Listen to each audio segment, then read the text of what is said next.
Приветствуем наших подписчиков и гостей канала Код Изобилия. Друзья, мы вас всех приветствуем в изобилии и достатке. Сегодня в этом видео мы поговорим о том, можно ли дарить полотенце человеку на праздник по народным приметам. Обязательно досмотрите это видео до конца для того, чтобы знать больше важной и ценной информации, которые были переданы нашими предками. А прямо сейчас подпишитесь на канал Код Изобилия, ставьте лайк этому видео и обязательно поделитесь этим видео с теми, кому вы считаете, что эта информация будет полезна и важна. Часто на торжества в качестве подарка дарят полотенца. И часто такое полотенце, наверное, дорогое, красивое, большое. Но наши поверья нам подскажут и расскажут, когда это является хорошей, а когда это считается плохой приметой. Потому что издавна полотенце считалось обязательной вещью в доме, поэтому примета, к сожалению, имеет разные толкования, как хорошие, так и плохие. Давайте поговорим о том, когда полотенце в дар считается хорошей приметой. Издавна в дар приносили полотенца тем, кого достаточно очень сильно уважали. Такой подарок, как правило, расшивался красивым орнаментом и специальными символами. Его передавали из руки в руки и из поколения в поколение. Однако многие суеверные люди отмечают, что такую вещь нужно не дарить, а просто отдавать. И в народе ходила такая традиция, которая была связана с рушником. Влюбленная девушка должна была расшить его, дабы показать свое уважение и любовь к парню. Считалось, что такой подарок, принесенный свекрови, говорил о том, что девушка имела серьезные намерения. Многие говорят о том, что вышитый рушник может принести негатив, если его подарить, например, в высокосный год. И к таким подаркам все-таки нужно относиться достаточно осторожно. Если полотенце подарит человек, который не желает вам добра, то вся его негативная энергетика перейдет через этот подарок. С махровыми и другими полотенцами не связаны никакие плохие приметы, и их можно дарить в любое время и на любой праздник. Но стоит отдавать предпочтение любым цветам, кроме белого. Почему же множество суеверных людей не дарят полотенца на праздники? Многие говорят о том, что дарить отдельно полотенце считается достаточно плохой приметой. Через него именинник или виновник торжества может перенять болезни, какие-то проблемы, неурядицы или отрицательную энергетику. Часто полотенце использовалось во время ритуальных обрядов, поэтому люди ассоциируют, к сожалению, полотенце с похоронами. Еще одно поверье гласит, что такой подарок – это символ дороги, поэтому полотенце могло предвещать и скорое путешествие, и разлуку с любимым человеком. Как мы уже говорили, полотенце все-таки считается символом похорон.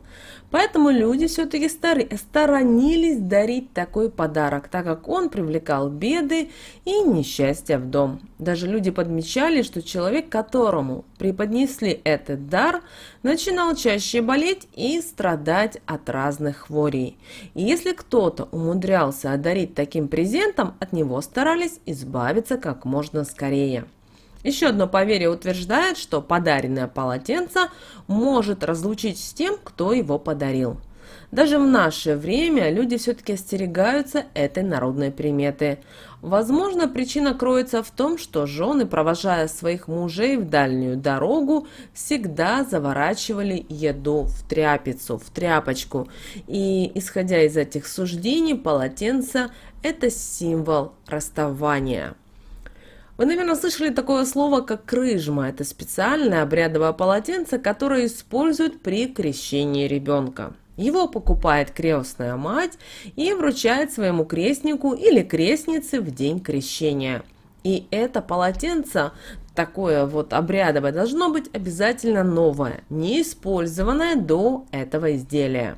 Оно может быть льняное или хлопковое, но обязательно здесь именно белого цвета. И предмет набирает чудотворные свойства во время именно церковного обряда и служит оберегом для ребенка. Если ребенок неспокойный или болеет, то стоит завернуть его в крыжму, и болезненное состояние как рукой снимет. Но покупать текстиль для домашнего пользования или просто малышу, которого вы не крестили, категорически запрещено.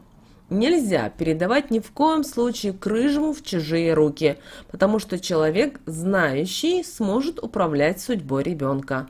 Ее нужно хранить дома в укромном месте и подальше от посторонних глаз. Все-таки возникает вопрос, а как же правильно дарить полотенце, чтобы владелец такого полотенца был с удачей и с успехом? Вы знаете, полотенце не всегда плохой подарок, и правильно подаренное изделие сулит удачу и процветание его новому обладателю. С давних времен девушки вышивали себе полотенчики на свадьбу, и в такой предмет они вкладывали всю свою заботу и любовь, надежду на то, что брак будет счастливым и крепким. И если девица дарила такую вещицу своему возлюбленному, то считалось, что он всегда будет возвращаться целый и невредимый к своей суженой. До сих пор существует традиция преподносить на свадьбе каравай на вышитом рушнике. Традиционно изделия должны соткать, в нашем случае купить и преподнести молодоженам самые близкие родственники. Потому что люди верят, что такой атрибут станет гарантом процветания и счастья молодой семьи и укрепит их брачный союз. Поэтому, выбирая подарок, особенное внимание следует уделять именно посылу, который он несет.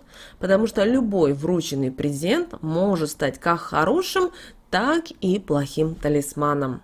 Обратите внимание на вкусы и предпочтения человека, которому такой подарок предназначен. Всегда нужно дарить что-то от чистого сердца и быть уверенным, что ваш подарок действительно принесет только позитивные эмоции другому человеку.